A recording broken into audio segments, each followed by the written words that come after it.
One artist will emerge from the pack to take the grand prize. A solo show at the world-famous Brooklyn Museum. A cover story in Blue Canvas magazine.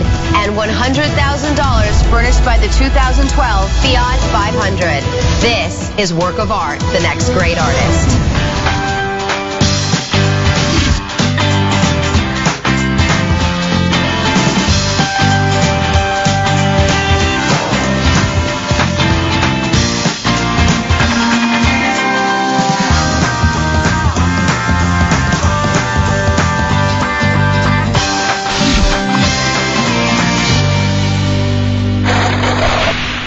Let's start your crit. Well, the first thing I have to say is that I'm very disappointed. I have no idea of what to make of this work you've created. It seems as though you didn't understand the assignment at all. You were supposed to be creative and use your talent to create something original and wonderful. And you didn't do that, did you? Maybe you misunderstood and thought we asked you to come up with something dull and derivative. Is that what you thought? Maybe we weren't clear. Maybe you heard us asking for something boring to look at and tedious to think about. Is that what happened? I thought we definitely asked all the contestants to create works of art, and I see that some of the others seem to have heard the assignment correctly. But maybe you have some kind of waxy build-up in your ears that made you think we said, for this assignment we want each of you to squat down and shit out a sad little turd, like a rabbit in a cage. Is that what you thought we said? I really can't think of any other explanation for what you're presenting to us tonight. Yes, it's ridiculous. Do you think you're pulling a fast one? On all the judges and the producers and the audience? Do you think you're some kind of trickster? Or hacker? Do you think you're better than everyone else? And that gives you the right to come here with your scam art object? That makes everything into a big joke? Well, it's not funny, that's for sure. Nobody's laughing. We gave you a chance and you've blown it with this stupid prank. I have to assume that's what we're dealing with here. I can't imagine you're serious or that you expect any of us to take you seriously. It's a shame, really, a terrible shame. You're only hurting yourself and wasting everyone's time. When I look at this work of art, and I use the term very loosely, the word that comes to mind is bad. I guess it's the proverbial bad art? Except I hesitate to call it art, because it is that bad. I don't think you have any idea what art is. Art is about self-expression, reaching deep down on yourself, into your very soul. This is like you reached down into a sewer. I can't imagine what you were thinking. If this is really you, and this is really what you have to express, I would have to say that, not only is this bad art, but you yourself are a bad person. You are an empty shell. And you've tried to disguise that fact by copying the other contestants. But amazingly, there you have also completely failed. You attempted someone else's style but you botched it. So you have no originality. And you can't even steal properly. It's the worst of both worlds. And we're left with this mishmash of other people's art, without any integrity of concept or skill of execution. Nothing interesting at all, except the degree of your personal depravity and the stupidity of your attempt. Ugh. I'm not sure what word I could use to sum up this mess. Maybe ugly. And ugly is a strange word to use about a piece of art in today's world, because we're used to so many talented people working in the wildest variety of media, and everyone accepts the fact that even if the medium is something like bricks, or menstrual blood, or dirt, or torn-up public housing, the work can still be brilliant on a conceptual level. Nobody expects pretty oil paintings or polychrome statues, no one expects the old ideas of beauty. So it's funny to say your work is ugly, but it is, quite hideously, repulsively ugly. It's not about how it looks really, though that is god-awful, but it's ugly on a profound conceptual level, even on the moral level. And it can only be that way because you, yourself, the so-called artist, are a hideous, repulsive, ugly person. On the inside where it counts. No decent human being could have come up with this shit. Yes, I totally agree with that. It's quite disrespectful of you to show your atrocity. In this context, real artists show their work here, respectable young artists with serious career aspirations and ambitions that are quite important. And your filth just makes the whole enterprise collapse. A mockery, I guess, is what I'd call it. Your very presence turns our whole exhibit into a mockery. How can anyone believe in this competition when an obvious, no talent, phony, like you is involved? To be a real artist takes courage, and you have no courage. It takes guts to dive into the infinite abyss of reality and struggle back to the community with some treasure of insight and craft. You've risked absolutely nothing, and here today you're showing us absolutely nothing. This piece is a souvenir of your surrender to fear. No guts, no glory. That's your tombstone. And as the others have rightly pointed out, your craven behavior disgraces this entire enterprise. You have betrayed everyone. You're nothing but a coward and a cheat. Exactly. What you are doing is quite destructive. It not only destroys the credibility of our competition, it destroys the credibility of art itself. It plays right into the hands of people who laugh at modern art and contemporary art, and we really don't need to encourage that kind of negative attitude. You are destroying art. When you call yourself an artist and exhibit this shit. I'm sorry, but I really take it quite personally. Because I've devoted myself to art. I've given my whole life to it. And here you come along and just wantonly destroy the whole art enterprise. Destruction. Think about that word. Destruction. In fact, that is the opposite of creativity. The very opposite. So what you are doing is not creative. You are not a creative person. You are some kind of imposter, a lying, destructive imposter. Yes, well put. I think worthless is a word I might choose in this context because I think we're all in agreement. It seems this piece is absolutely worthless.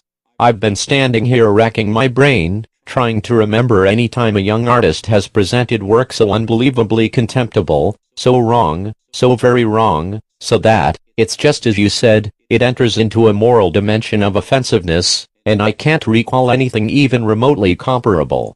The piece is worthless, and you, as the others have mentioned, are a worthless person, what might properly be called a piece of human garbage. I think I speak for all of us when I suggest it would be much better for everyone if you had never been born. That you have been allowed to participate and to proceed this far, makes me question the judgment of everyone involved, especially the producers, but myself as well. Looking at this unforgivable mess, makes me question what am I doing here? How in God's name did I become a party to this wretched display? I don't know whether I should call the police, or just walk over there and smash your face myself. I think whore is another word for this young charlatan. I think what we have here is an art whore. When I look at this piece, I imagine you standing on some godforsaken corner with your ass cheeks hanging out, lewdly popping bubblegum, and making inappropriate eye contact with total strangers. You're desperately trying to please everyone and you'll do anything for attention, just like a whore sucking everybody's cock in an alley. Did you really think our panel was as easy as that we would respond to this grotesque come on? There's no thought here, certainly no sense of emotional exploration, just an aesthetic dump. Eager to assume whatever position makes gratification available.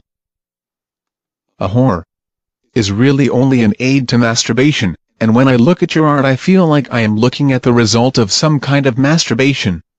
I feel like I am looking at some kind of gooey sexual residue, something that might drip out of a 2-day-old used condom, found on the path in a public park on Sunday morning. Yes, you have put your finger on it, so to speak. Cheap piece of ass, cheap piece of art. Here they are one and the same. Hey there, little art whore, what are you doing here? This is a respectable art establishment. Well, maybe it is just a television show, maybe it's not MoMA, maybe it's not the classical galleries of the Met, it's not the Frick, but neither is this a porno film set. We're here to promote and advance the cause of fine art, and that is, in the final analysis, a spiritual calling. Do you understand what that means? So how can you imagine this is a place where you belong? You are an art whore and you belong in the art gutter. You can fulfill your deepest creative aspirations with your legs up in the air, as the star of a series of decorative, hobo gangbangs. You're absolutely right. The sleazy piece is the art equivalent of some skank, vigorously working its mouth and tongue to make some totally unworthy, limp-dicked viewer ejaculate a pathetically small quantity of watery booze, flavored arches. It's not up to our standard at all. Yes, I see your point. It's a subhuman blowjob of a piece. It's like the mandibles of a praying mantis chewing on a cricket's head. Well, we're being quite rough on this young artist, but I have to agree. You absolutely deserve it. My reaction is what I would call disgust. Pure visceral disgust, a kind of sudden acute nausea. I actually thought I might vomit when I looked at your art. Your ideas are disgusting, your technique is disgusting. It's a physical sensation right in my gut. Like when I see roadkill sometimes. Or like when someone else vomits and it makes me gag too. And you literally stink, you smell bad. Your work, of course, stinks in a metaphorical way, but you literally smell bad, like you never bathe, and like you shit yourself and piss yourself every day. There's even some kind of gross fishy smell like at the fish market. I pity the other contestants who had to share a workspace with you. Oh my god, it's obnoxious. I've only been in here a few minutes and I feel dizzy. Are you okay? Well, to sum up, you suck, you stink, and you lie. Your presence here infects our entire community like a terrible disease, and it makes everything as ugly as a swollen, pus-filled boil, or even like a rotting wound, crawling with maggots. You are a disgusting, diseased, plague carrier, and your art threatens everything we believe in. Looking at your art is like sitting bare-assed on some filthy, disgusting, public toilet seat, one of those toilet seats that's really too small for you, so your genitals end up getting smushed right up against the scummy porcelain, where 1 million people have pissed and shit. Just imagine the filthiest public toilet in the world, crawling with germs and lice and viruses, everything all splattered with shit and piss and cum, all old and decayed and festering. And then, imagine exposing your most precious, delicate, sensitive, moist, mucous membrane, the most sensitive, delicate, vulnerable, square inch, of your vagina or your penis, and you press it, right up on the nastiest crustiest spot. Yes, you press it right up there, and you wiggle it around, smearing all that filth, or you rub up against that hard crust, till it's like sandpaper, and it abrades your flesh, and there's blood, and all that unspeakable microbial infection rushes into your body. But honestly, it's not like you rub your penis or your vagina on it, it's like you rub your eye.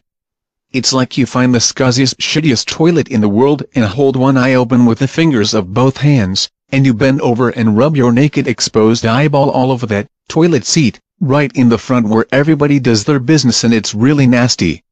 Rub. Rub. Rub your naked eyeball right down in the scum. That's what looking at your art is like. Just like that. And thank you for that disgusting experience. Thank you very fucking much. Yes, of course you're right, that's exactly what it's like. But I think we're getting a little off track here. Aren't we just compounding the problem by even speaking to this monster? Aren't we making it worse just talking about it? Aren't we part of the problem? Just giving this. Well, I don't want to call it a person. This unspeakable, this dangerous thing. And it's so-called art. Well, it's just so wrong even to use the A word in this context. It's so upsetting. But seriously, shouldn't we stop talking to it, and about it? Doesn't that just make it more real? Doesn't that just make it more dangerous? I mean, to me, I don't think evil is too strong a word for what we're seeing here today, evil. That's certainly a better word for it than the A word. A more descriptive word. And when we as a society are faced with something truly evil, I mean, isn't it up to each and every one of us? Isn't it our job to take a stand? We can't just pretend. Everything's okay, everything's normal. There's evil. Here. Today. I couldn't agree more. And I think, as a suggestion, an important first step, we should probably kill this monster. Let's just grab it and kill it. Probably just a few good blows to the head should do it. Use the bronze, good thinking. Just kill it, like you would kill a bug, or an AIDS virus. Because, you're right, it's evil, pure evil. Now just a second. Of course I agree this evil fuckwad should be put to death, but let's not be hasty. Isn't a quick merciful death, just a few blows with a blunt object? Isn't that really too good for the subhuman turd? I think I'd enjoy watching this little whore suffer. Suffer a great deal. It might make up just a tiny little bit for the pleasure we were denied when this worm gave us its pathetic excuse for art. Instead of the real deal. Let's have a little fun with this sack of shit. Who's with me? I for one would love to hear its bones breaking and feel its ribcage giving way as I kick the living shit out of it. Let me bounce up and down on this loser. Like a kid on a hotel bed. Or stick it with great big needles. Or skin it alive. And then sprinkle it with salt. Like it was a giant garden slug. Oh, the fun we could have. It won't be so cocky when we stomp its face into a bloody mess. Let's strip it, string it up and burn off all its pubic hair with a blowtorch. Then our time wouldn't be a total waste? Come on. Who's with me? I am. I'm with you 1000%. But you're giving me an incredible idea. We could use this for our next episode. We could assign the others to torture this thing to death. To make it suffer the maximum amount in the most creative way possible. Of course, we'd have to give up our fun, but I think it would be a really interesting challenge for the contestants. Who can make it scream the loudest? That's a brilliant idea. We have to talk with the producers, but it's brilliant. I'm not even in the contest, and my head is swimming with possibilities. I guess the obvious thing to begin would be to take its so-called work of art and shove it right up its butt. Blunt and forward. That will make a nice line on your resume, you rotten little poser. I see it. I see it. There's 4 left. Each can have a limb, a quarter. To torture in a really surprising creative way. Fire, knives, pliers. Maybe something conceptual. But you're leaving out the best parts, the head, and the anus, and the junk. Whoever gets those parts might have an unfair advantage. What's more interesting than torturing human genitals? It's sort of automatically profound. Also, the butthole is a very special opportunity to explore all kinds of issues. Whoever gets the head can torture it by reading it the reviews in Art Forum. The eyeballs? Someone could really make a statement about art by doing something very cruel to the eyeballs. Maybe it should be a live show. The producers can work out all the details. For right now, the thing is to hold off killing it while they make some decisions. I see one of them is giving me the thumbs up. They'll take care of it. This way we'll maximize the entertainment value and in the end this wretched excuse for a creative individual will still get the gruesome death it absolutely deserves. And then we should burn the work. Or destroy it somehow. Every bit of it. So absolutely nothing remains. To pollute us again. To threaten our world. Absolutely. Every last scrap. I'm not sure we should give it any more airtime even if it is being put to death. Maybe we should torture it all we want, but maybe off camera? If it gets that kind of publicity, it might develop a cult following. It could be very dangerous. The evil could spread in terrible, unpredictable ways. I think maybe we should kill it. And then, maybe we should erase all the tapes too. Should we go back through the whole season and erase it every time the evil appears? And erase every single reference to it, every time somebody mentions it? Interesting. And the corpse has to be erased too. We have to destroy every bit of it. Burn it? Or cut it into hundreds of tiny little pieces. We could each carry a tiny little piece in a small plastic bag to hundreds of different trash cans all over Manhattan and throw each piece separately away. So the evil thing can never return. So there is no chance it can ever reassemble itself out of its 1,000 separate parts and come back to life and menace our world by producing its unspeakable art. Don't call it that. That's not what it is. We don't really know what it is. But we can destroy it. If we all work together. I think we need to both burn and cut. First we burn it in all its excrement in a big wood fire. Then we take all the ashes and sift through them for remnants like teeth and bones. And it might have metal machine parts we don't know anything about. We have to find all those pieces and smash them. Break them up. Grind them into dust, into a very fine powder. Every single bit. Then we'll take all the powder and all the ash and dump it in the Hudson. But the Hudson is so nice this time of year. We don't want to pollute the Hudson. Well, why don't we? We could take it to Rikers Island and make all the prisoners eat it. We could mix it in their oatmeal without anyone knowing. Then it would be really gone. What? Huh. I just don't think that's a good idea. For all we know, it might give some of those prisoners some kind of superpowers. It could be like that movie where the piano player gets his hands cut off. And they give him a hand transplant, but they give him the hands of a strangler who got executed. And then the piano player starts strangling people. Yes, exactly. We can't take chances like that. We could really be sowing the dragon's teeth here.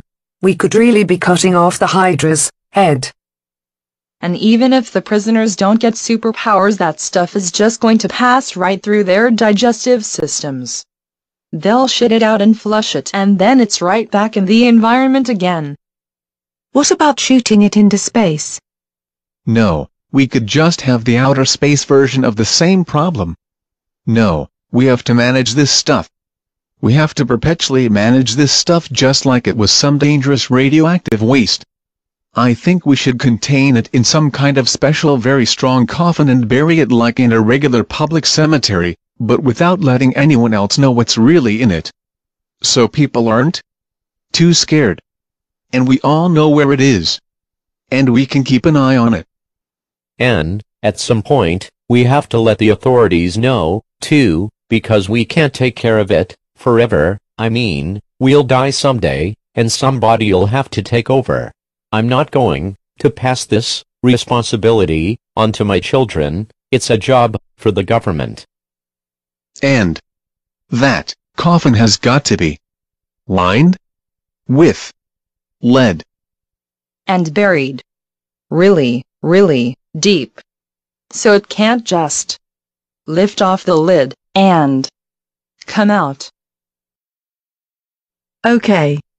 And now let's move on to our next contestant. Let's start your crit. I'm very excited. I think we're all very excited by the work you've shown us today. There were so many ways to go with this assignment, and we've seen a wide variety of responses today, including a dramatic strikeout. But, to continue the baseball metaphor, as we approach the World Series, You have hit this one out of the park. You've taken our instructions and then interpreted them in a fresh, unexpected way. It's a perfect example of true creativity. I think it's the masterpiece of this episode, and maybe of the whole season so far. Everyone else is going to have to really step up their game to compete with this. Yes, it's magnificent. My heart skipped a beat when I saw it and I felt a surge of adrenaline. This is how it must have felt to be in the inner circle of artists like Jackson Pollock or Eva Hesse, to be among the first to see something really new. I am particularly impressed by how the parts relate to the whole, with each detail adding significance to the overall concept. Bravo, I say bravo. Adrenaline, nothing. I felt a surge of hormones, flooding my ancient, withered, flesh. That is one sexy artwork, and according to some theorists, being sexy is what art's all about. It all comes from the peacock, spreading its tail, or the girl baboon, wiggling her gigantic, blue behind. It's all about what turns us on. I am very turned on by the sexy creative ideas you've got going on in this piece. Congratulations. Well, I do concur with my colleagues on your fantastic success, though I'm not sure I would place it on such an animal level. To me it's more reminiscent of the spiritual side of nature, such as when a great shaft of sunlight slants down from between gray clouds. Or, to be a little more cliched, like when a colorful rainbow appears after a dreary storm. I especially like how simple and straightforward it is. It's not all cluttered with a bunch of extraneous ideas, and yet, even with that simplicity, it remains absolutely profound. Yes, so often young artists engage in what I call bet hedging. They throw a bunch of different ideas into a work because they don't really have any confidence in any of them. And then you have a piece going in a dozen different directions at once, and all the ideas work against each other. You've shown the courage of your convictions here. You've gone with one strong idea and brilliantly executed it. Yes, yes, yes. Thank you so much for this beautiful experience. I do feel like that shaft of sunlight has struck this room and dispelled some of the gloom of existence. I feel like it struck me anyway, right in the heart. This is what I live for, why I slog through studio visit after studio visit, why I plow through the rocky wastelands of mediocrity that every art professional has to face. It's because every so often, every once in a very great while, you find a beautiful vein of pure 24-karat gold in that infinite mountain of shit. And that's what I see when I look at your piece today, pure gold. It's a privilege to be here today, and I suppose this is speaking a bit out of turn, but the other contestants might as well go home. I see the producer scowling a bit at me. Well, I'm just very, very impressed. For someone so young, to perform at such a level, is unexpected. This is like something from the hands of someone much more experienced, a master. I think everyone on this panel is feeling that little flutter inside. This is huge. This could swamp the whole season, the whole show. This is like the episode, in the 16th century, when they dug up a beautiful Roman marble statue, and then Michelangelo stepped forward to reveal he had carved it, because he had buried it to fool them all, and now, you have come forward, and your talent is not going to be buried any longer. The whole art world is gonna be knocking at your door. Yes. So true. The whole world is going to be at your feet. When someone shows us something like this, the world turns upside down. It's like a miracle, it changes everything. It's all I can do to restrain myself from running over there to hug you, to kiss you. I'm so grateful for this piece, to have been part of its creation. I think we all have doubts sometimes. Anyway, I do. About the whole art enterprise. As someone said, sometimes it really is such a mountain of shite, just a disgusting experience dealing with all the grasping wannabes, and the no talents, and each and every one of them clamoring for attention and making demands on your time, and you have to come up with 1,001 ways to reject them without being too discouraging. Even when you think the work is hopeless, you don't want to be too brutal, you don't want to crush some fragile spirit that might quite unexpectedly turn out to be the next Yoko Ono or Matthew Barney. It's exhausting. But to see a success like this, is so uplifting. It really reinvigorates all of us, especially myself. It makes me say, perhaps it's all worthwhile after all. I know that I will never forget this day, and no, I don't think miracle is too strong a word, because I feel you have done something miraculous today. You have touched my heart in an almost religious way. The scales have indeed fallen from my eyes, and I feel that everyone's sins, all the sins of this hateful, blackened world, are washing away. We stand on the brink of a new era.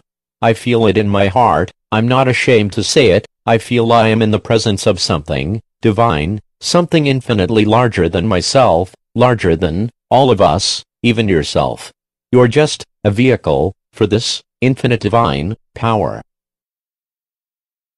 It's grace, that's what it is. I feel it too. It's flooding through the room. It's flooding all through the world. We are in the presence of the divine here, a divine talent, like a great white hot ball of light, like the light of 1,000 suns. To be near this fresh young talent is like being at the heart of a nuclear explosion that's tearing a great jagged hole in the fabric of reality itself, erasing the old world, the old mountain of art shit with a fresh glistening new art world, a beautiful nexus generating an inexhaustible series of new creative paradigms. I feel an irresistible urge to fall to my knees before the magnitude of your talent. Lord, I am not worthy to touch the hem of your garment. Speak but the word and my soul shall be healed. Many of us, who are in the art world, always wear black, as if we going to a funeral, every single day. It is because we feel like we ourselves are dead, and the art world is dead, and we are in mourning, for a vitality that disappeared before we were even born, a vitality we read about in books, but now, with this piece of art, it will be springtime again. A warm wind of creative energy will defrost the frozen fields of pessimism and despair, and a billion colorful blossoms will come blooming out of the ground. I am going to buy myself a colorful new wardrobe, because I no longer feel dead inside. I want to be part of this springtime. We can never forget what happened here today. It has to be remembered. We need a marker here, something big and bronze, like a Henry Moore. Only non-figurative, because what happened here today is bigger than the figurative tradition. Maybe a great shining brass star, embedded in the floor of the studio here. What's all this talk of bronze and brass? What we need here is something of pure gold, because that's what this work is, pure gold, in a universe of dirt, a bright talent that never tarnishes, a beautiful light, gleaming through the sordid darkness of dismal, no talent hacks, and dull wannabes. A golden star in the heavens, guiding us to salvation. I have a vision. I see a beautiful building which can house this divine work of art. A place where we can all return to visit it, when we feel weakened and injured by the mortifying plague of bad art. A place where we can come bathe in the healing aura of a great work. These crummy old production studios have to be torn down. Here we will build the most beautiful temple the world has ever seen. Right on this spot where the miracle happened. A beautiful museum of solid gold. On the sacred ground where a new God appeared, in the form of this glorious art object. All hail the new God. The God of talent and creativity. The God of freshness and technical excellence. You really knocked this one right out of the park. Right. Out of the park. Yes. Yes. Out of the park of mediocrity and death.